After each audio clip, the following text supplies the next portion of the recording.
రామలక్ష్మి చాలా రోజులు అదే ఆలోచనలో ఉంది. అందుకే కొడుకు కోసం సంబంధాలు చూడడం మొదలుపెట్టింది.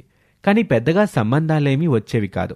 ఇదిలా ఉంటే సిటీలో ఒక ఏరియాలో ప్రసాదరావు దంపతులు ఉన్నారు.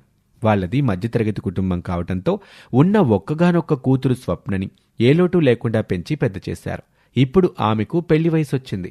కాని స్వప్న గుణం ఎలాంటిదంటే మనిషి నేల మీద ఉన్న ఆమె ఆశలు కోరికలు ఎక్కడో ఆకాశంలో ఉంటాయి.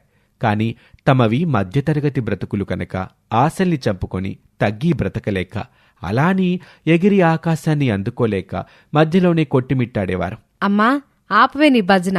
ఇప్పటికే ఈ మధ్యతరగతి బ్రతుకు బ్రతకలేక చేస్తున్నా. ఒక్క బ్రాండెడ్ బట్టలు కొనుక్కోవాలంటే 2 ఏళ్లు బట్టలు కొనుక్కోకుండా ఉండాలి. కాస్త ఖరీదైన చెప్పులేమైనా కొనుక్కోవాలంటే నాన్న ఖర్చులు తగ్గించుకోవాలి. ఇలా ఇప్పటికే లాటరీ బ్రతుకుతుంటే మళ్ళీ నన్ను తీసుకెళ్లి ఇంకో బికారి కుటుంబంలో కట్టబెడతానంటారేంటి?